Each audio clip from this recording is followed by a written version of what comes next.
There is a moment before the violence begins. The engine is already awake, but the car has not yet revealed what has been built underneath its skin.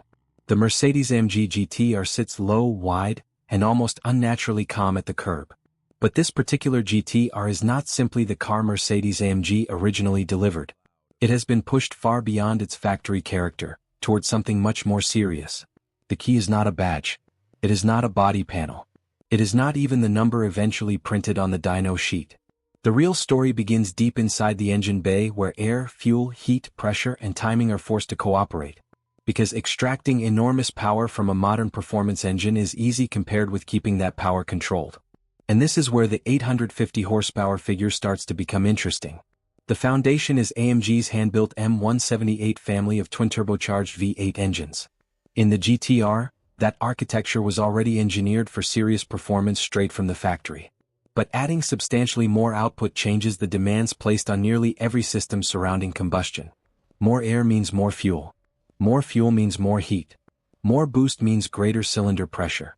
And greater cylinder pressure means every component has less room for error. That is why an 850 horsepower GT-R cannot simply be described as an AMG with bigger turbos. It is better understood as a complete thermal and airflow problem that happens to have 8 cylinders at its center. Start with the basic architecture.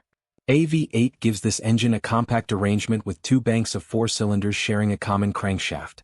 That packaging matters because the engine must fit beneath a low hood while leaving enough room for turbocharging, exhaust routing, cooling, and intake plumbing. The AMG V8 was designed around performance from the beginning. Its aluminum construction helps control mass while maintaining the structural rigidity required for high cylinder pressures. And underneath that aluminum exterior is where the serious engineering begins. The crankshaft must transform combustion pressure into rotational force thousands of times every minute. The connecting rods must survive enormous alternating loads. The pistons must absorb combustion heat while changing direction violently at high engine speed. And the cylinder walls must provide a stable surface for those pistons while containing pressure that would be completely destructive without precise control. This is not a peaceful environment. Inside each cylinder, combustion happens in fractions of a second. The piston rises. The valves close. The injector delivers fuel. The ignition system creates the spark. And the expanding gases drive the piston downward with tremendous force. That force becomes torque at the crankshaft. But torque is only the beginning. The next question is how much air the engine can move. And this is where the upgraded turbochargers become the central characters of the story. A turbocharger is essentially an energy recovery machine. Exhaust gases leaving the cylinders carry heat and velocity. Instead of allowing all of that energy to disappear through the exhaust, the turbocharger captures part of it. The exhaust spins a turbine. That turbine is connected to a compressor wheel. The compressor then forces more air into the intake system. More air allows the engine to burn more fuel.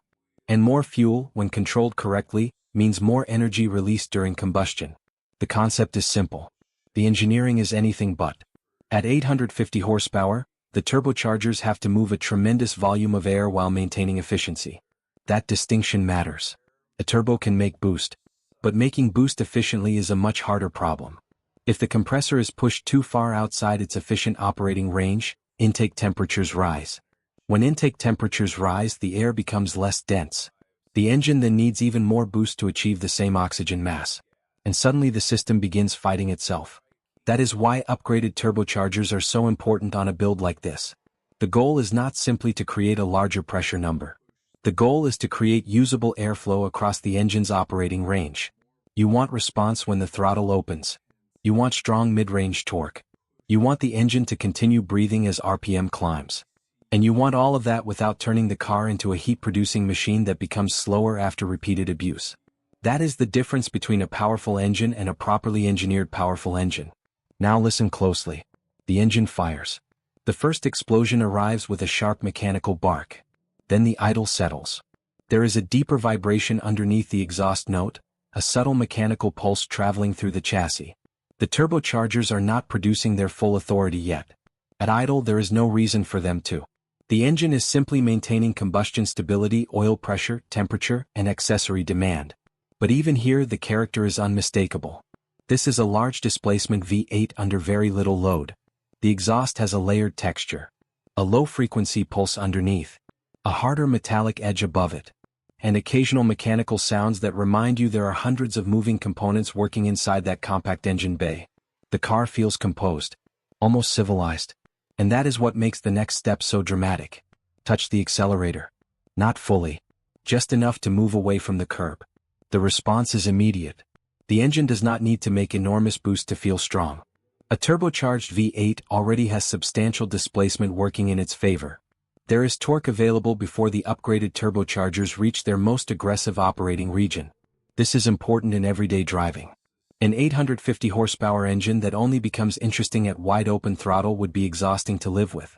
But when calibration is good, the engine can behave almost normally around town. Small throttle inputs produce controlled acceleration.